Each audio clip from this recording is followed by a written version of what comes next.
planted those trees with my father. They weren't just wood and leaves. They were our legacy. But the HOA said they blocked the view. So while I was away caring for family, they snuck in and cut them all down. No warning, no permission.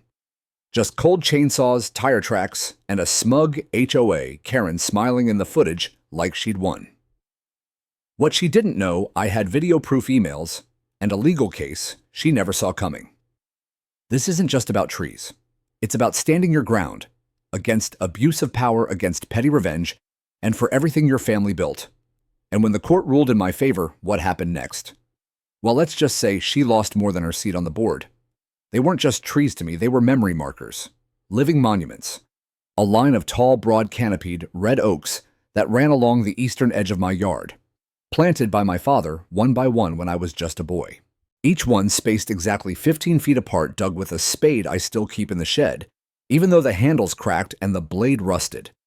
He called it his living fence, a natural wall of privacy and peace, and over the decades, those trees grew tall and strong, just like he had hoped. Now I live in the same house where I was raised, a single-story brick ranch tucked at the end of a cul-de-sac, just on the edge of what used to be farmland. When Dad passed, he left the house to me. And when Mom followed years later, I promised myself I'd keep the place exactly as they'd built it. That meant no remodeling, no tearing out flower beds for fancy decks, and especially, no touching the trees. Back then, we didn't have an HOA. The neighborhood was just a handful of homes, families who looked out for one another. But time passed, the city grew, and one by one the old homes changed hands, replaced by bigger ones, modern ones with gleaming windows, and owners who thought community meant enforcing lawn color codes. When the HOA formed, I voted no, loudly. But it passed anyway.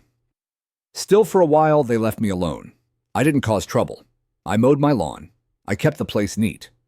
Sure, my mailbox wasn't the official black and brass model they mandated later, but nobody seemed to care. Until Karen joined the board. Her real name's Dolores, but everyone calls her Karen, and she fits the part like a script was written for her. Loud, demanding, always smiling when people are looking, but venomous the moment they turn away. She moved in 3 years ago, bought the 2-story showplace that backs up to the hill behind my property. She was the first to put up string lights along the roofline before Halloween, something the original residents never did. She started a newsletter called The View, and that's when I knew something was coming. You see, the back of my house faces west, and Karen's place is uphill behind it. Between her 2nd-story deck and the neighborhood's shared nature trail, she has a clear view of the small lake at the edge of our development, except where my trees stand. It started subtly. A note in The View about visual clutter. A casual comment at the block party about how natural light is being blocked. I ignored it. Figured she was just fishing for reactions. Then came the letter. Official HOA stationery, signed by 3 board members, including Karen, citing violation of visual harmony standards under Section 632 of the HOA Covenant. Something about obstructions to community enjoyment of natural vistas. They demanded I trim or remove vegetative obstructions exceeding 20 feet in height from the eastern border of my lot, which of course meant my trees. I read the letter 3 times. I even called my neighbor Hank, who used to be a city planner before he retired. He chuckled bitterly and said, "That's not enforceable. They're reaching." So I wrote a letter back, polite but firm. I stated the trees were planted decades before the HOA even existed, that I had documentation of property lines, that the trees were on my private land, and that they served as shade erosion control and part of the original landscape design. I never heard back in writing. Instead, Karen showed up, in person. She knocked with the kind of rhythm that tells you the person on the other side already thinks they're right. I opened the door, slowly, already bracing for the performance. "Hi there, Mr. Halpern," she said like we were lifelong friends. "Did you get our note?" "I did," I said. And I responded. Her smile didn't move, but her eyes narrowed a little. "Yes, I saw. But I thought it might be better if we spoke in person. These kinds of things can get misinterpreted in writing.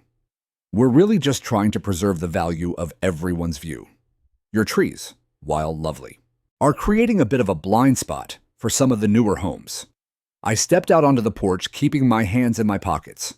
"They're my trees," I said. Planted by my father. They're well within my property line and not violating any city ordinance. I checked. Karen sighed the way someone does when they want to seem patient while being completely dismissive. We just want to be reasonable, she said. If you could at least consider topping them, maybe 10 feet off the top you'd still have them, and the rest of us could enjoy the view. I shook my head. I'm not cutting them. End of story. She blinked, then stepped back and nodded. Well, I suppose we'll just have to take it to the next step. I didn't ask what that meant. I figured it was an empty threat. Just HOA bluffing. Turns out it wasn't. 3 weeks later, I had to go out of town. My cousin in Asheville needed help after a small surgery, and I stayed with him for 4 days.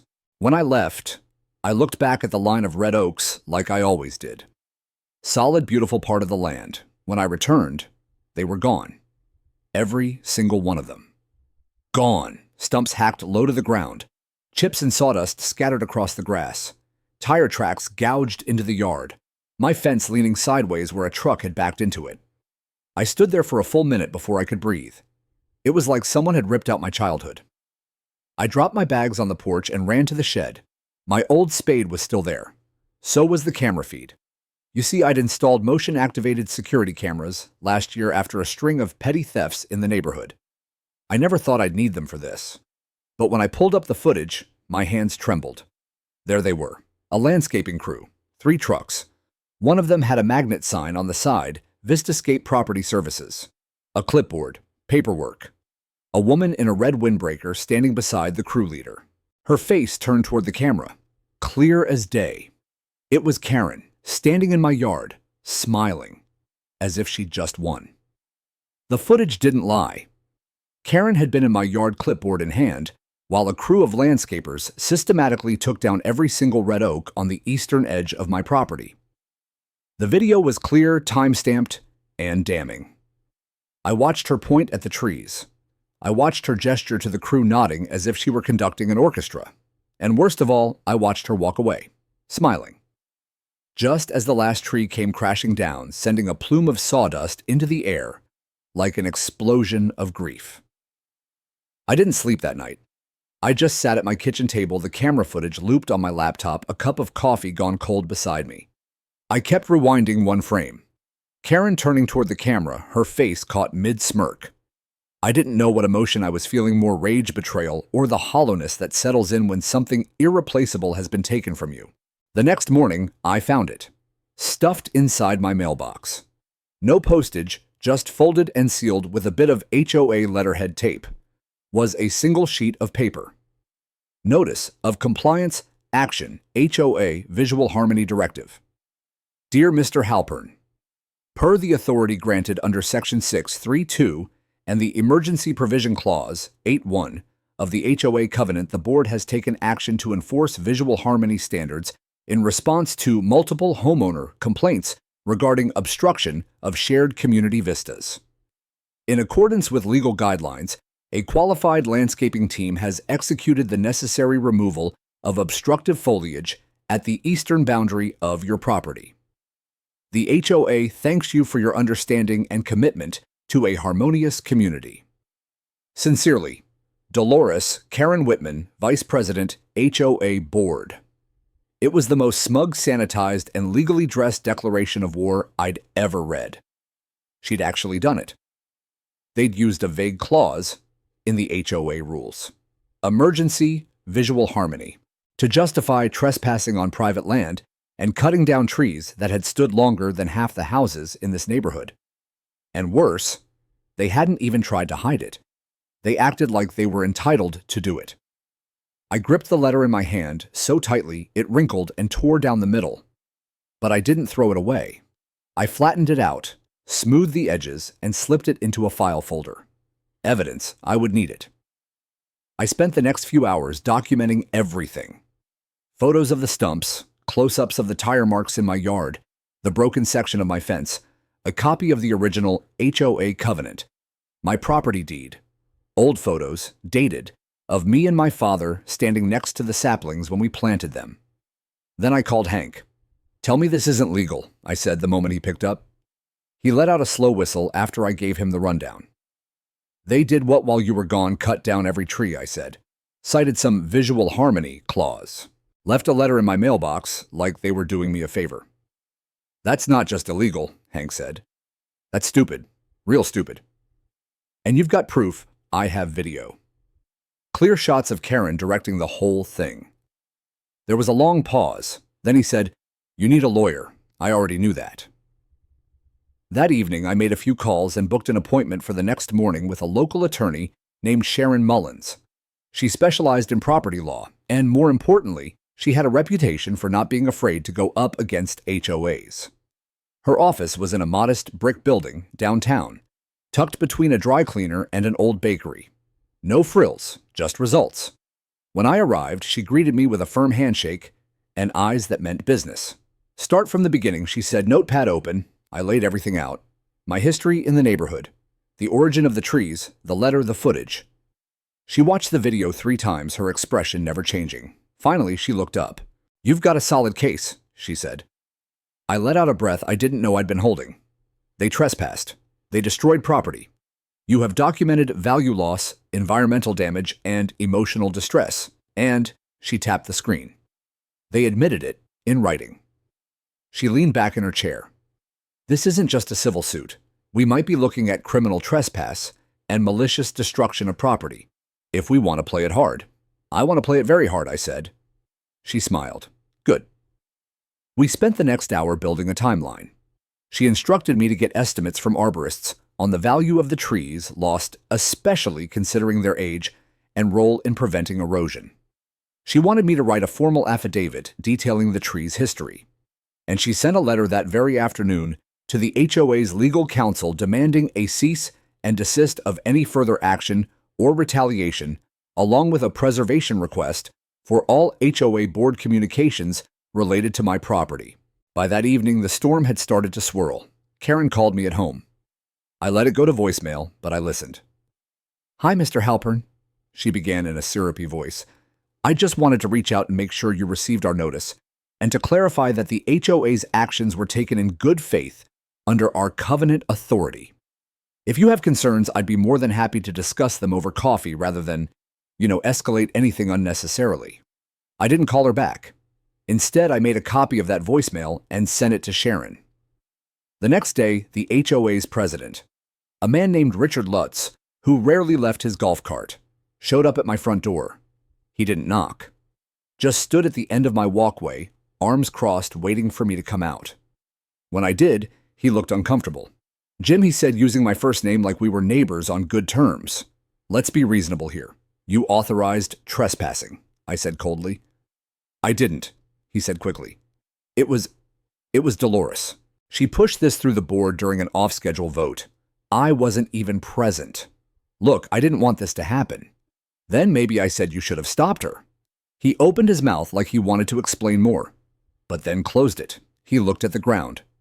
"She went too far. I know that now." I didn't respond. "Jim, this is going to get messy," he said finally. "It already is," I said then, turned and walked back inside. The door clicked shut behind me like the final sentence of a chapter. But this story wasn't ending. It was just beginning. The letter had already been delivered, the damage done, the trees gone. And now the guilt was slowly catching up to them, at least to those with any conscience left. But Karen was a different beast altogether. 2 days after my meeting with Richard Lutz, the HOA president who claimed innocence but looked like a man who had lost control of the storm he helped create. I heard that knock again, that deliberate rhythmic "I'm in charge" knock. 3 raps, evenly spaced, sharp, confident, cold. I already knew who it was.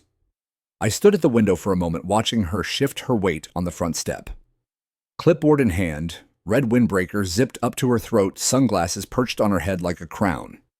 She had the air of someone who still believed she could spin this whole thing into her favor. I opened the door, but not wide, just enough to lean on the frame. "Well, well," I said. "Look who's not hiding anymore." Karen gave a tight smile. "Good morning, Mr. Halpern. May I come in?" I raised an eyebrow. "No." Her smile faltered for a fraction of a second. "I thought we might have a civil conversation," she said. "Man to community representative." "You mean HOA enforcer," I said. Or just the self-appointed queen of the cul-de-sac. She gave a small laugh, like she was indulging a child. I know you're upset, she said, brushing imaginary lint off her sleeve. I get it. Really. But I wanted to come in person to clear up some misconceptions before things get out of hand. Out of hand, I repeated. You trespassed onto my land and destroyed 30-year-old trees. My father's trees. You don't get to talk about misconceptions, Karen. She pursed her lips. Look, she said, her tone sharpening. The HOA acted within its authority. We've had multiple complaints from residents, some of whom paid quite a premium for lake views. About your trees obstructing the shared vista. This isn't just about you. I crossed my arms. Did you even read the covenants before you weaponized them? Section 6(3). 2 doesn't override private property rights, and you used Clause 8(1), the emergency provision, to justify an aesthetic complaint. That clause is for actual emergencies, like a tree falling on someone's roof, not for spoiled neighbors whining about their view while sipping Chardonnay on a deck they didn't even have last year. Karen's face froze. You're escalating this unnecessarily, she said, her voice turning brittle. We offered to work with you. We sent notices. You chose to ignore them. Because they were unenforceable. Because you think you're above the rules, she snapped. You're not. And neither are you, I said, stepping out onto the porch. And that's what the court is going to decide. She blinked. Oh, please, she said, almost scoffing. You think some judge is going to care about a few trees when the HOA is protecting dozens of homeowners' property values? I leaned in slightly. I think a judge is going to care when they see video of you standing on my land, directing a crew you hired without my consent, cutting down trees that increase my property value. And when they read your little letter, signed and dated, and hear your voicemail, oh yeah, they'll care. Her composure cracked then. Just for a moment. You recorded that, she asked, jaw tight. You left it on my voicemail, Karen, I said. That's what voicemails do. She looked down at her clipboard, suddenly interested in the papers she'd probably brought just to look official. I came here to try and resolve this, like adults, she said. But it's clear you're intent on making this a vendetta. I didn't respond. I just looked at her. Held that silence. Let her feel the weight of it. She shifted again. The wind picked up a little, rustling the bushes near the steps. Bushes that used to live under the shade of those red oaks. You know, she said finally, a little quieter. I always found it funny how territorial you are about those trees. I mean, they were just plants. Why get so emotional? I felt something stir in my chest. Not anger. Not yet. Something deeper, a sadness that turned solid, the way only grief can. They were part of my home, I said, voice steady. Planted by my father's own hands. You didn't just cut down trees, Karen. You cut down memories. You violated more than property lines. You violated trust, community, history. And for what, A-view? Karen's jaw clenched. Her eyes darted down to the porch floor. Maybe she realized how hollow her argument sounded out loud. She turned without another word, walked down my path in sharp-clipped steps. But before she reached the sidewalk, she stopped and looked back. I hope you're ready for the consequences of dragging this through court, she said. I am, I said. Are you? She didn't answer, just kept walking. I closed the door and exhaled. It was the first time I realized that I wasn't just reacting anymore. I was fighting back. That evening, Sharon, my attorney, called to confirm the suit had been filed. The court date was set for preliminary hearing 2 weeks from Friday. She told me to keep all correspondence and avoid direct confrontations if possible. But the next morning, something new showed up. Stapled to my fence, a flyer. Community alert, one homeowner is suing your HOA, your community, and threatening your property values over a dispute about a few trees. Your HOA is working hard to protect your rights. Don't let one man's stubbornness cost everyone. Stand with the HOA. Attend the upcoming board meeting to show your support. The HOA board, no signature, no names, just propaganda. Neighbors started looking at me differently. I noticed whispering on my evening walks. One couple who used to wave now pulled their dog closer and crossed the street. Karen wasn't just playing dirty. She was trying to turn the entire neighborhood against me. What she didn't know was that I'd been here longer than all of them, and I wasn't about to be pushed out by a board with a vendetta and a clipboard. There are some kinds of silence you never forget. Not the peaceful kind like a soft morning breeze rustling leaves. I mean the hollow kind, like the moment right after you walk into a room where something terrible has happened and the air still remembers it. That's what hit me the moment I pulled into my driveway 3 days after returning from Asheville. I had left town to help my cousin recover from a minor surgery. He had no one else, and I didn't want him alone. I was gone for just 72 hours. When I left, the sun was setting behind the red oaks that framed the east side of my yard, casting long striped shadows across the grass. Those trees had been the same height as telephone poles, their limbs thick with leaves bark, marked with initials I'd carved as a teenager. They whispered when the wind moved through them, a sound I'd come to rely on, like the voice of the land itself. When I returned, they were gone. I didn't even make it out of the truck at first. I just sat there, engines still running, staring at the space where those trees used to stand. What was left was devastation. Stumps hacked unevenly, splinters jutting out like shattered bones. Chips of bark scattered across the grass like confetti at a funeral. A long gouge of tire tracks carved into the lawn. My fence, which had once stood sturdy and level, was now bent inward like it had been shouldered out of the way by something too heavy to care. I opened the door and stepped out one slow movement at a time. I must have looked like I'd aged 10 years in 10 seconds. The air was too open, too exposed. The sun, unfiltered by the branches that once shaded this corner of my world, felt intrusive, unwelcome. I took a step toward the stump closest to the driveway. Its rings were wide and visible, years of life, exposed in a flat, brutal circle. I knelt and placed my hand on it. The wood was still damp, still fresh. Whoever had done this did it recently. My stomach turned.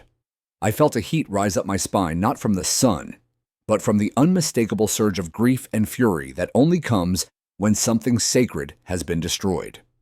I knew it had to be them. HOA Karen. Her smug little crew, with their visual harmony doctrine and emergency clause excuses. They didn't wait. They didn't negotiate. They didn't care. I turned toward the house and marched straight to my garage. My security system wasn't high-tech, just a couple of motion-triggered cameras mounted near the shed and over the back door. But it was enough. I powered up the monitor, accessed the memory card, and began scanning the footage. It didn't take long. Day 2:10, 17 a.m. A white truck rolled in through the side gate. I froze the frame. On the door, Vistascape Property Services. The same landscaping company Karen had used before for neighborhood beautification projects. 3 men stepped out, one of them holding a clipboard. 10 minutes later, a second truck arrived, with a wood chipper hitched to the back. And then, there she was, Karen. Wearing that same red HOA windbreaker like it was a badge of authority. She wasn't barking orders, no. She was smiling, calm, controlled, confident. She pointed, gestured, and even walked the perimeter of the tree line, like she was giving a tour of her own estate. I kept watching. Chainsaws revved, limbs fell, chunks of trunk loaded into the chipper. The trees didn't go down easily, but they went down one by one, all under her supervision. At 12:43 p.m., she shook hands with the foreman and left. By 1:10 p.m., my property looked like a battlefield. I copied the footage onto a flash drive and labeled it Evidence Tree Destruction. Then I walked the property with my phone, documenting everything. The stumps, the tracks, the damage to the fence, even the way the grass was torn where machinery had turned too sharply. When I walked back into the house, the answering machine light was blinking. I pressed play. Hi, Mr. Halpern. Just wanted to make sure you received our notice regarding the tree removal. Everything was done according to HOA procedures. If you have any concerns, feel free to reach out. Let's keep things neighborly. Okay, no name, but I knew the voice. Karen, sweet as vinegar. I saved the message, backed it up, and sent it straight to Sharon, my attorney. 15 minutes later, she called. They really did it, she said, not as a question. I've got everything I said. Video, voicemail, damaged property, witnesses. Hank saw them hauling equipment down the street. There was a pause. I'm filing for an emergency injunction and preparing a full civil suit, Sharon said. They trespassed, they destroyed mature trees on private property, and they left written and recorded evidence admitting it. This isn't just civil. There could be criminal charges here too. I exhaled. Do it." "You okay?" she asked. "I will be," I said, after they answer for what they did. That night, I stood on the back porch with a beer in my hand, looking out over the space where the trees had been. The stars were visible now, more than I'd seen in years without the canopy above me. It should have felt peaceful. It didn't. It felt wrong. Like a wound on the land itself. The next morning, I woke to a knock on the door. It wasn't Karen. It was Jeff. My next-door neighbor, a quiet guy who worked in IT and mostly kept to himself. He held a brown envelope in his hands. "Hey," he said awkwardly. I thought you should see this." He handed me the envelope and looked over his shoulder as if he was nervous to be seen at my door. Inside were copies of emails, printed. From the HOA's internal message board. One was from Karen, dated the week before I left town. "Will proceed while he's away. I've confirmed his travel plans through Hank. He's helping his cousin in Asheville. Window is clear from Tuesday to Friday. Vistascape is on standby." Another was from Richard Lutz, the HOA president. "Dolores, are you sure this is wise? We don't have full board approval. This could backfire." "He won't fight it," she replied. "He's too sentimental, not confrontational. We'll be fine." I looked up from the papers, my throat dry. "Where did you get these?" I asked. Jeff shrugged. "My wife's on the HOA mailing list. She gets all the updates, even the unfiltered ones. She saved them when she saw what happened. Thought you'd need them." "I do," I said. He nodded once, then walked away without another word.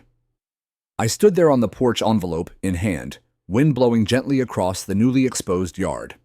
They thought I wouldn't fight back. They thought I'd just grieve and go away. But they'd misjudged me. Badly. Some people think justice starts in the courtroom. But it doesn't. It starts in silence. In long hours spent collecting pieces that no one thinks you'll notice.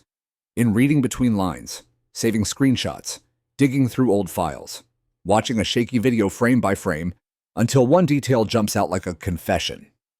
That's what the next few days became, a quiet war. I turned my home into a makeshift investigation room. My dining table was buried under manila folders, USB drives, and printed photos of stumps, tire tracks, and broken fence posts. I even dug out the old camcorder my dad used to document the backyard's growth over the years. Buried in one of the tapes was a scene from 1995, 10-year-old me standing next to the 5th red oak we planted together, holding a watering can like it was a sword. That tree had been the first one cut. I transferred the footage to digital, labeled it Historical Record. My attorney Sharon was ruthless in the best way. "You're building a narrative," she told me. "Not just showing they broke the law, but proving they violated something deeply human. Memory, heritage, and you've got everything we need." We had security footage showing the crew entering my property without permission. Audio of chainsaws in action while Karen stood nearby. Clear video of Karen pointing, directing, and staying until the job was done. A voicemail from her left post-fact admitting knowledge of the removal.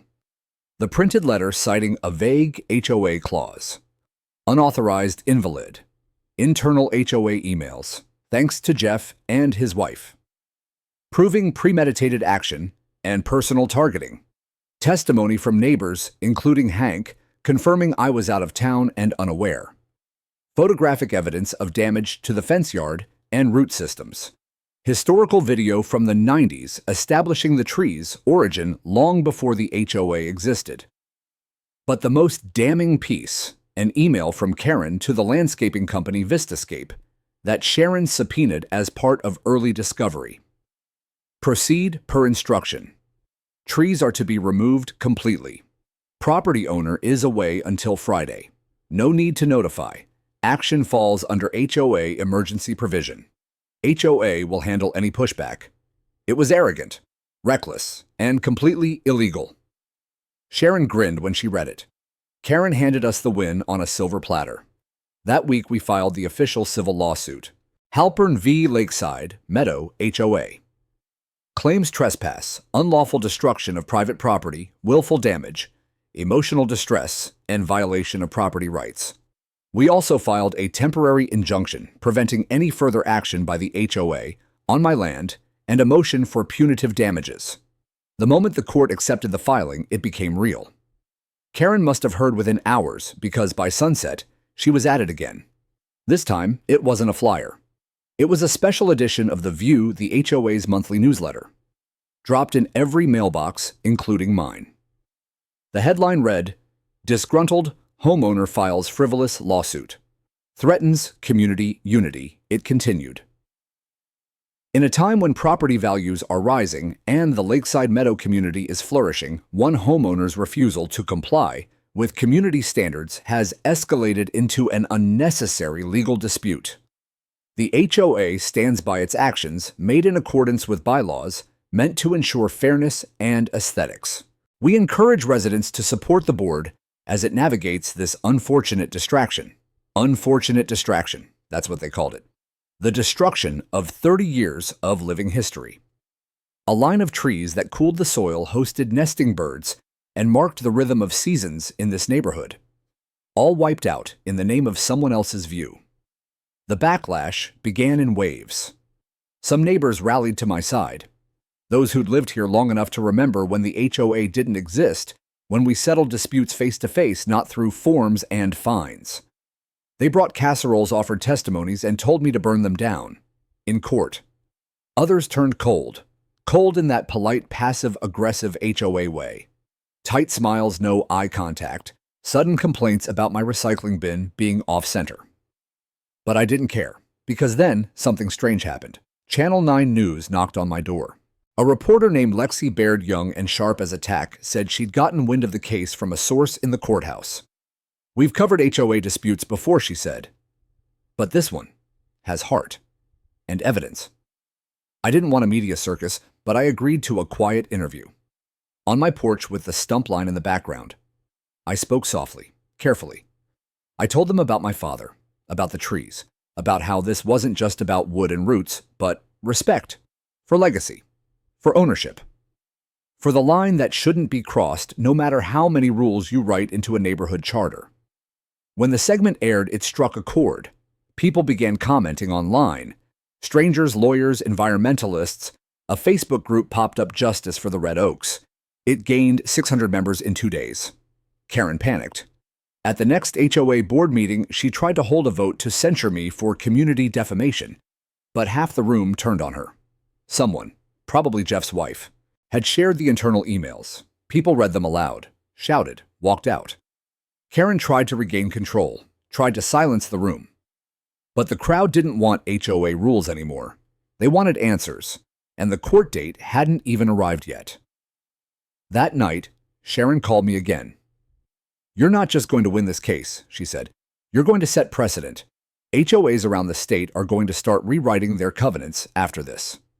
And deep down, I knew what Karen feared most. Not just the fine, not just the legal loss, but the truth becoming public. That she wasn't protecting the community.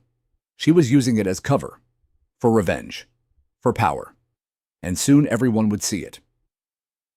3 days after the news segment aired, I sat alone in my truck outside the county courthouse parking lot, staring at the building like it was a mountain I was about to start climbing. I wasn't due in court that day. That would come later. This visit wasn't about motions or affidavits. It was about truth. The kind that doesn't fit neatly into legal jargon or camera interviews. Sharon had scheduled a meeting with an old colleague of hers. Someone who, according to her, had a long memory and no patience for HOA nonsense. His name was Leonard Bass, semi-retired real estate lawyer. Used to sit on the municipal planning committee back in the 90s. He knew the layout of this neighborhood better than most cartographers knew their own homes. And more importantly, he knew Karen. Technically, Dolores Whitman, he said when I walked into his office. It was a small, cluttered space that smelled like tobacco and leather. He shook my hand firmly. But she's been going by Karen since the days her husband ran into a scandal in the zoning department. I froze mid-sit. Her husband. He nodded, already pulling a dusty manila folder from a file cabinet that looked older than me. Franklin Whitman. Used to be a junior planner with the county, assigned to environmental overlays and zoning variances. Got caught approving permits under the table for preferred developers. He slid the folder toward me. Your father had him removed, Leonard said. Filed a complaint directly to the oversight board. Brought documents, photos, testimony. The whole package. The board had no choice but to let Whitman go. I blinked, stunned. I remember that I murmured. Dad never talked about it much, said he just did the right thing. Well, it cost Franklin his pension, and blacklisted him from ever working in the county again. The Whitmans had to sell their home in Bay Ridge and move. She never forgot that. I leaned back in the chair, pieces beginning to fall into place. You're telling me Karen, Dolores, moved here years later knowing exactly who I was. Oh, I'd bet my last tooth on it, Leonard said. She's the kind that holds grudges in concrete, not paper. So this wasn't about trees, I whispered. It was personal, all of it. Leonard nodded. That's why she fast-tracked the HOA vote, why she pushed to get on the board, why she twisted the covenants.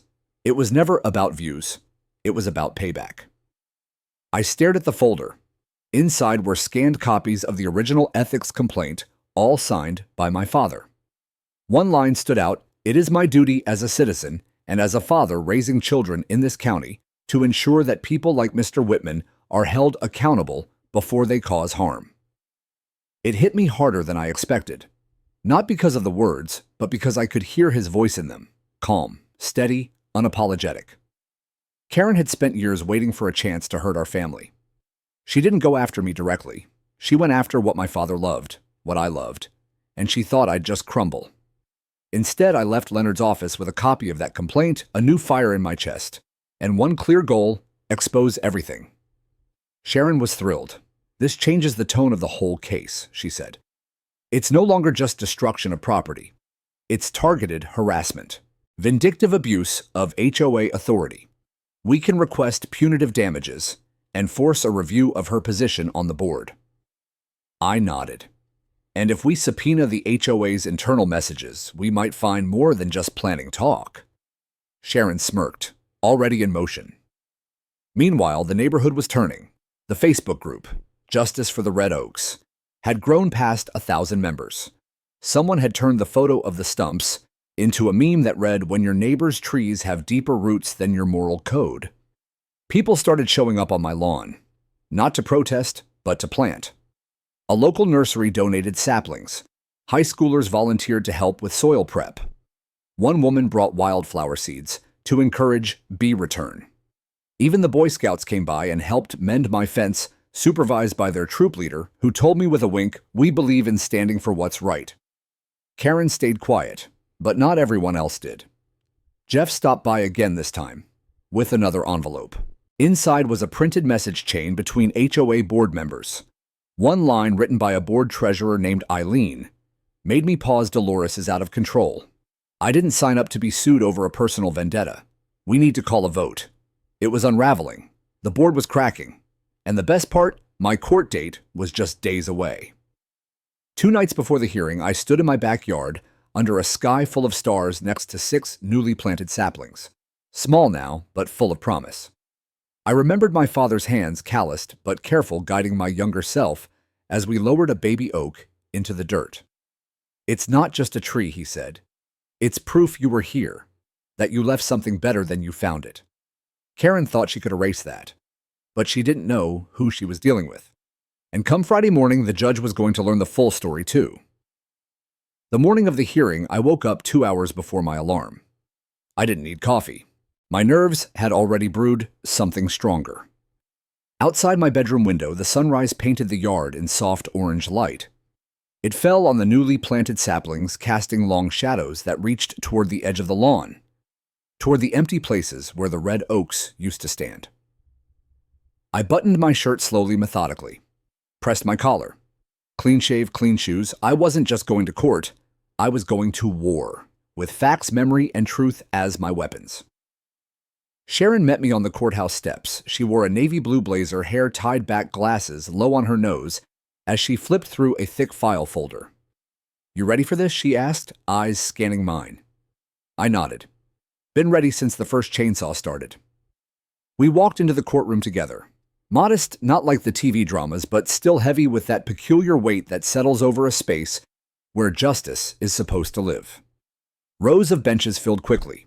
Not just lawyers and board members, but neighbors, reporters, even the county environmental officer. And then Karen walked in. She wore her usual red blazer, HOA pin, gleaming on the lapel like a misplaced badge of honor. But the confidence she carried before had dulled. Her eyes scanned the crowd with caution now. Maybe it was the whispering. Maybe it was the line of people on my side of the aisle. More than she expected. The judge, a calm, middle-aged woman named Meredith Holloway, entered and called the session to order. Case number 2025 CV 4487. Halpern vs. Lakeside Meadow HOA. Sharon stood crisp and precise. Your Honor, we are here today to address willful property destruction, trespass, and abuse of HOA authority. My client, Mr. James Halpern, alleges that the HOA acted beyond its authority in removing decades-old trees from his private property, resulting in personal loss and community harm. The HOA's lawyer, a stiff man named Ellis Cardo, rose next. The HOA acted in accordance with the community's bylaws and covenants.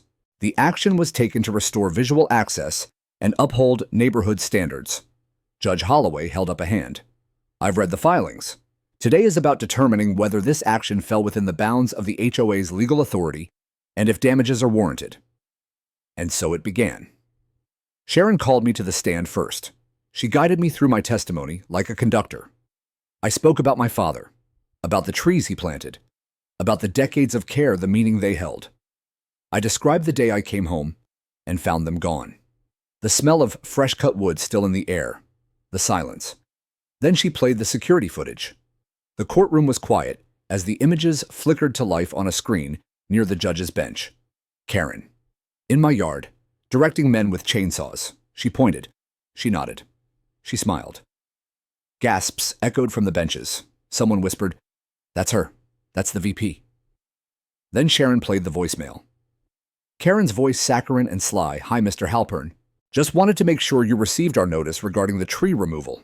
Everything was done according to HOA procedures."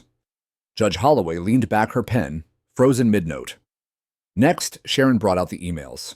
The one from Karen to Vistascape: proceed per instruction. Property owner is away until Friday. No need to notify. The internal email to the board: he's too sentimental, not confrontational. We'll be fine. Then the final blow. Leonard Bass, sworn in, and calm as ever, laid out the history, the ethics complaint filed by my father, the consequences for Karen's husband, and the years of quiet resentment that followed. Do you believe the defendant acted with personal bias? Sharon asked him. I don't believe it, Leonard said. I know it. The room was silent. Karen's lawyer objected, called it character assassination. But the judge overruled. She'd seen enough. Karen was then called to testify. She walked slowly to the stand, her eyes flicking around like a trapped animal searching for a way out. Sharon approached her carefully, like someone holding a scalpel. Ms. Whitman, did you personally order the removal of Mr. Halpern's trees? Karen shifted. The board approved the action. Did the entire board vote on this? There was a smaller vote among active members. Is that consistent with the HOA's bylaws? Karen hesitated. It was an emergency provision. Sharon raised a brow. Aesthetic complaints now qualify as emergencies. Karen faltered. There were safety concerns, branches leaning. Were there any official reports filed to support those concerns? No, but there were verbal complaints. From whom? Karen licked her lips. Residents, concerned citizens. Sharon pressed in. Do you have documentation of any safety hazard? No. Karen said softly. Sharon nodded. Then she pulled up the email to Vistascape again. Proceed per instruction. Property owner is away until Friday. No need to notify. Is this your email? Karen's voice cracked. Yes. Did you know Mr. Halpern was out of town? Yes. Did you seek his permission? No. Did you notify the city before cutting down mature trees? No. Did you consider any alternative solutions? Mediation topping instead of removal. Karen's eyes dropped. No. Sharon took a breath. Do you have any legal justification? Any at all? For entering private property and removing 30-year-old trees without notice or consent. Karen looked up. I didn't think he'd fight. Silence. A full 6 seconds passed. And then Sharon said softly, Thank you. No further questions. Karen stepped down with her shoulders sagging. Her hands shook as she returned to her seat. The judge took a recess. When she returned, she didn't take long. In reviewing the evidence, the court finds the HOA, and particularly its vice president, acted well outside the scope of its authority. The use of emergency provisions for non-urgent aesthetic preferences is a blatant misuse of power. She continued. The defendant not only failed to notify the property owner, but deliberately chose a time when he was absent. The destruction of mature trees, proven to have historic and emotional significance, was not only reckless, it was vindictive. She paused. The court awards Mr. Halpern full compensatory damages for the value of the tree soil, erosion control, and property repair. In addition, the court grants punitive damages due to the intentional nature of the trespass and destruction totaling an additional $75,000. Murmurs broke out in the gallery. A gasp. Karen's face went pale. But the judge wasn't done. I also recommend the HOA's bylaws be reviewed by an independent mediator and that Ms. Whitman be removed from her board position, effective immediately. She struck the gavel. Court was adjourned. It was over. But in many ways, it was just beginning. The moment the gavel dropped, a hush fell over the courtroom, like the air being let out of a balloon. It was a clean, decisive judgment. A victory not just on paper, but in spirit. The kind of win that made people stand a little taller. The kind of justice you could feel in your bones. Karen didn't even look at me as she left the courtroom. She kept her eyes low, hands trembling slightly as she gathered her binder and red blazer. Though even that familiar armor looked different now, diminished, like someone had taken the shine off of it permanently. The board members didn't rally around her. Richard Lutz, the president, shook my hand on the courthouse steps. His grip was weak and apologetic. I should have stopped her sooner, he muttered, not quite meeting my eyes. I knew she was pushing too far. I didn't respond. There wasn't anything left to say to him. The crowd outside had grown. Channel 9 was back with their camera crew. A few other local outlets had shown up too. I saw familiar faces. Jeff and his wife Hank, even a couple of teenagers who had helped plant the new saplings. They clapped when they saw me. Some patted my shoulder. A young woman from the environmental club at the high school handed me a hand-drawn poster that said, "Trees have roots, and so do we." But beneath all the public noise, I could feel something deeper shifting, something personal. Karen's actions weren't just about power or pride. Now it was clear. They were about revenge, and that realization hurt in a different way. 2 days later, I received a letter. Not from a lawyer, not from the HOA, not even typed. Just a handwritten envelope slid under my door without postage. Inside was a folded page, lined, written in a careful but uncertain hand. "Mr. Halpern, you don't know me, but I think you should know the truth. My name is Amanda Whitman. I'm Karen's daughter. My mother has spent years trying to get back what she thought was taken from her when your father filed that complaint. She blamed your family for everything that happened after my dad lost his job. Our house, our finances, our standing. But what she never admitted even to herself is that your father was right. My dad took bribes. He bent rules, and people got hurt. Your father didn't ruin us. My dad did. I moved out 3 years ago. We haven't spoken much since, but I saw your interview on the news. I saw the court ruling. And for the first time in a long time, I felt like someone had finally told the truth. I'm sorry for what she did to your trees. I'm sorry for what she did to you. And I hope one day this place feels like home again. Sincerely, Amanda." I read it 3 times before I set it down. Then I folded it carefully, slid it into the same folder where I kept my father's documents, the one labeled Legacy. Karen hadn't just tried to tear down trees. She'd tried to uproot a history she couldn't rewrite. And in doing so, she'd exposed her own. The HOA board held an emergency meeting that Friday. The agenda was simple vote to remove Karen from her position and hold new elections. It was the first time in neighborhood history that the meeting was standing room only. When Karen walked in, there was no applause, no warm greetings, just silence. She sat at the end of the long, folding table, alone, flipping through her binder like it could protect her from what was coming. When Richard called the vote, it passed, unanimously. Karen didn't argue. She didn't raise her voice. She simply stood, collected her things, and walked out. But as she passed me on the way to the door, she paused. "I didn't think they'd turn on me," she said softly, more to herself than to me. I thought they understood. I looked at her. Not with anger, not even with triumph, just clarity. "You didn't lose them because of me," I said. "You lost them because you made this about you." She blinked, the words landing heavier than I expected. Then she turned and left the door, shutting behind her, like the final page in a long, bitter chapter. In the weeks that followed, something beautiful happened. People stopped walking past my house with stiff shoulders and tight smiles. They lingered. They asked questions about the trees, about my father, about how long I'd lived here. Kids from the local school came by with sketchbooks, drawing the new saplings and posting them to a community art board. Someone organized a Saturday gardening day. Others offered to help with the replanting project, turning it into a neighborhood effort. What Karen had tried to erase became the very thing that brought people together. And the new board, they voted to revise the bylaws, stripping the emergency clause, clarifying property rights, and setting limits on unilateral actions. For the first time since its founding, the HOA actually became a place where people's voices mattered. I stayed mostly quiet during those meetings. But every now and then, when asked, I'd speak. About history. About responsibility. About how protecting what matters doesn't make you stubborn. It makes you rooted. And people listened. One Saturday morning, I stood beside one of the new trees, an oak still barely taller than me, and tied a small metal tag to its trunk. Engraved on it were just a few words, "In honor of those who remember." I stepped back and smiled. Because I remembered. Because I'd fought. And because now no one would forget.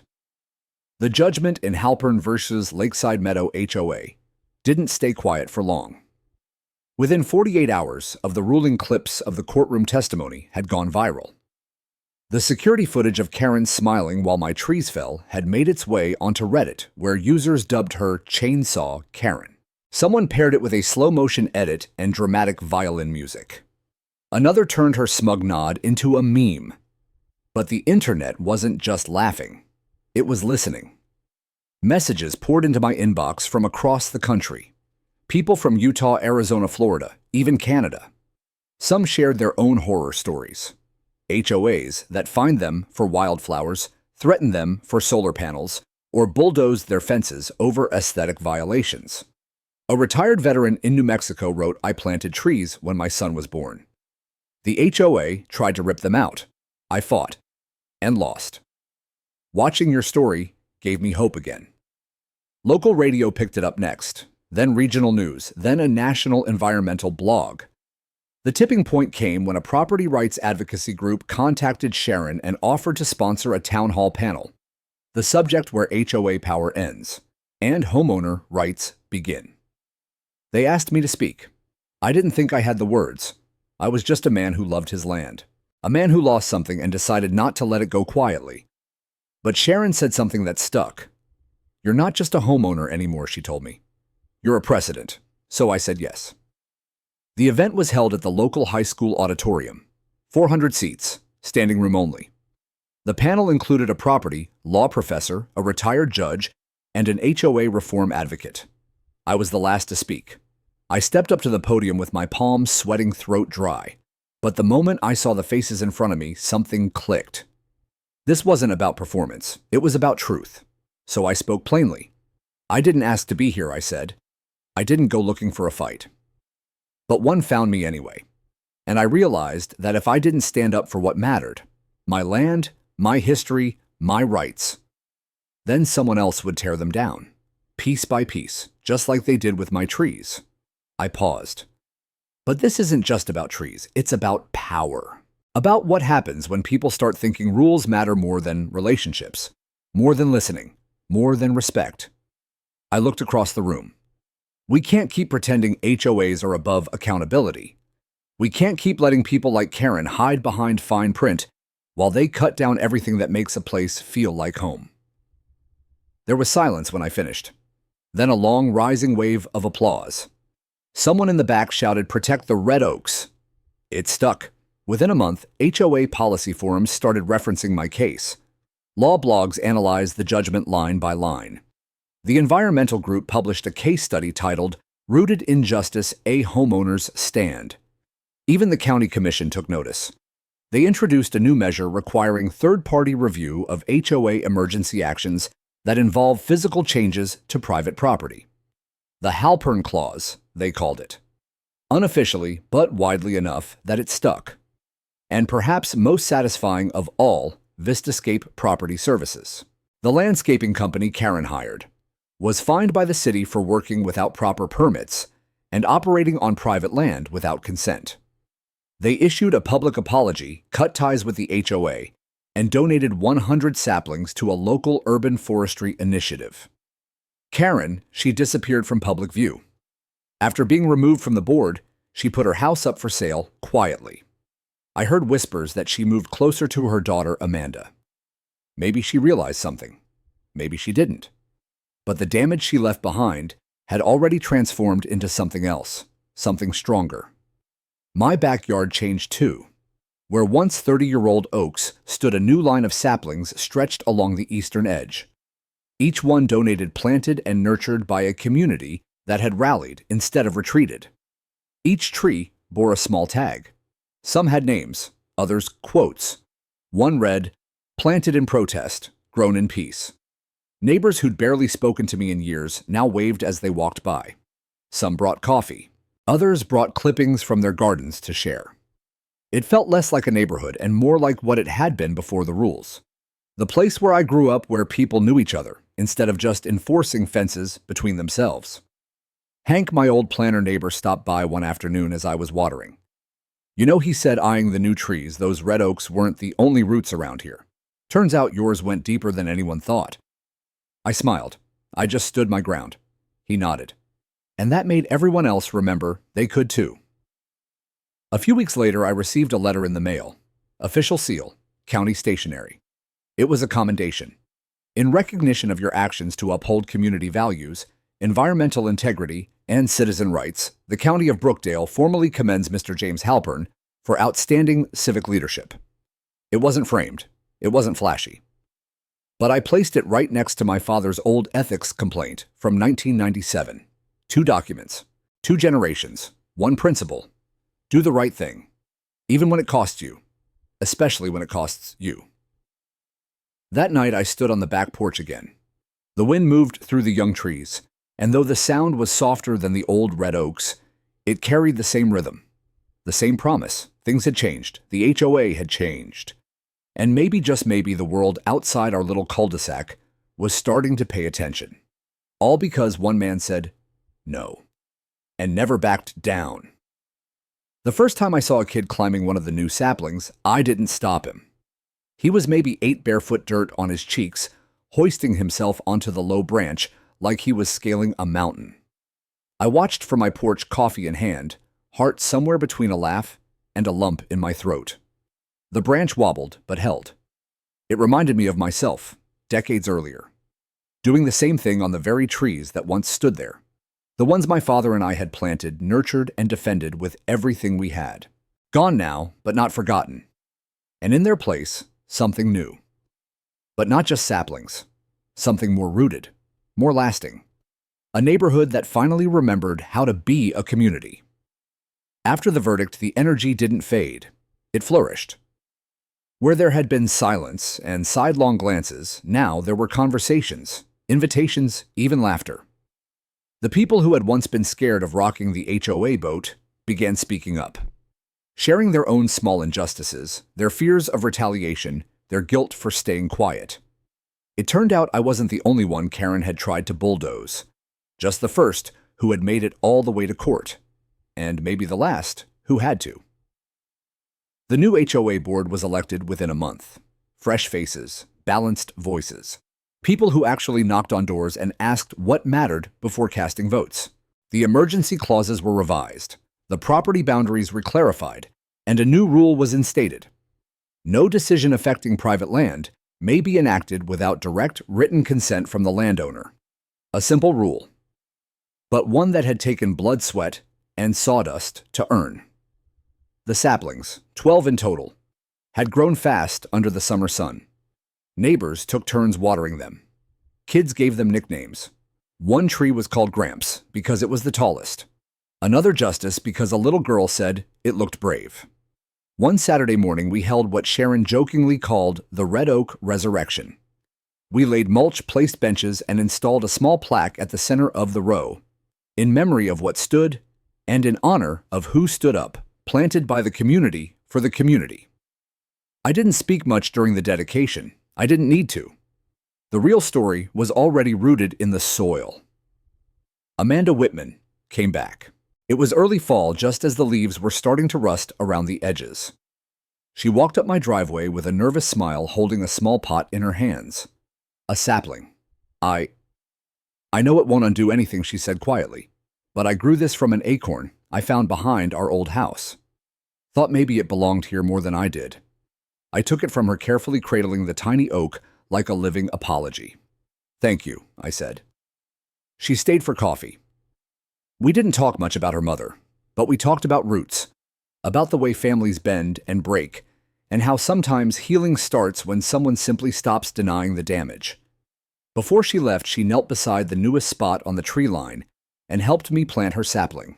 No fanfare, no cameras, just two people with their hands in the dirt. One crisp morning, I stood outside with Hank watching a group of kids run along the path behind my yard. He whistled low. You know, I used to think this place had gone cold. All rules, no heart. Yeah, I said. He nodded. But now feels like a damn Norman Rockwell painting again. I chuckled. Let's not get carried away. But I knew what he meant. There was a warmth now, a shared history that wasn't just mine anymore. People waved again. They lingered in conversations. They asked how the trees were doing, not just whether the HOA newsletter had arrived. And well, I'd finally stopped bracing for a knock at the door. The fear was gone, replaced by something quieter. Peace. The last item I placed in my father's old file cabinet was a photograph. It had been taken at the dedication ceremony. Me standing beside the sapling, surrounded by neighbors, kids, volunteers. Some smiling, some crying, some just there, which was enough. Taped on the back of the photo was a simple note. What you grow can outlive what they destroy. I added it to the folder marked Legacy next to Amanda's letter, the lawsuit papers, and the commendation from the county. A full story, preserved, rooted. Every evening, I sit on the back porch with a cup of tea or a cold beer, depending on the season. I listen to the wind rustle the leaves, young, thin, but full of promise. Their sound isn't as deep as the old trees, not yet. But it will be. They'll grow. They'll outlast the fences and forms and meetings and memos. And someday, long after I'm gone, someone else will lean against their trunks, feel the bark under their palms, and know that someone stood here and fought for them. Not for the trees themselves, but for what they represented. Memory, belonging, boundaries, and the truth that no clipboard, no clause, no committee, no Karen has the right to take away what was built with care, earned with sweat, and loved into permanence. So when people ask me now if I won, I just smile, because it was never about the lawsuit. It was about the roots, and the roots, they're still here.